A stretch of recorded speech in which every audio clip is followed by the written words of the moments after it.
पूछता हूं जरदारी से।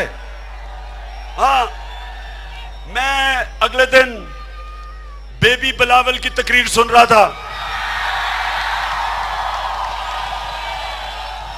अमूमन मैं बच्चों की तकरीर सुनता नहीं हूं, लेकिन वो ये कह रहा था, ये जरा सुने वो क्या कह रहा था, ये सुने क्या कह रहा था।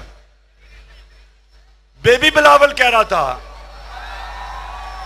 कि इमरान खान को ना इलेक्ट करना कराची के लोगों, वो दूसरा अल्ताफ हुसैन बन जाएगा। अब बिलावल, क्योंकि तुम्हें ज्यादा पाकिस्तान की समझ नहीं है, मैं सिर्फ सवाल एक पूछता हूं कि ये जो राव अनवार था जिसने 440 कत्ल किए, इसको किसने ऑर्डर दिया था कत्ल करने के?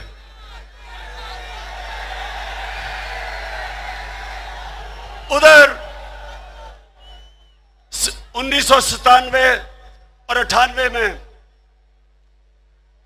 एक ह्यूमन राइट्स रिपोर्ट आती है कि पंजाब में 870 एक्स्ट्रा जुडिशियल किलिंग की गई, 870 लोगों को मारा गया पुलिस के जरिए। आबिद बॉक्सर जो इंस्पेक्टर था, उसने कहा कि मैं कोई भी हम कत्ल नहीं करते थे शहबाज शरीफ के हुक्म के बगैर। तो इसका मतलब कि बिलावल, पूछो तो सही अपने अब्बा जी से कि ये से 440 कत्ल कैसे किए हैं। और आप ये कह रहे हैं कि इमरान खान अल्ताफ हुसैन नहीं बन जाएगा। 5 साल हो गए पख्तूनख्वा में, 5 साल। मुझे एक बताओ कि हमारी पुलिस ने एक एक्स्ट्रा जुडिशियल किलिंग की हो, एक कत्ल किया हो। और मेरे ऊपर 4 दहशतगर्दी के केस पंजाब में, हमारी सारी क़यादत के ऊपर FIRs।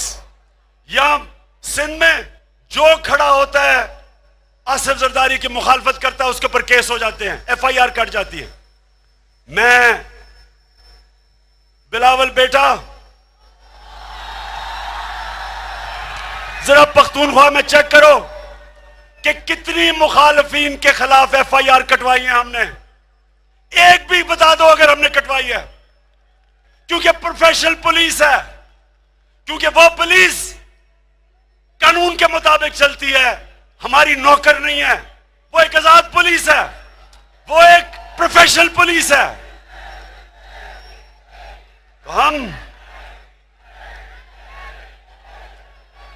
तो मैं इंशाअल्लाह, कराची के लोगों ये मुतमईन हो जाओ कि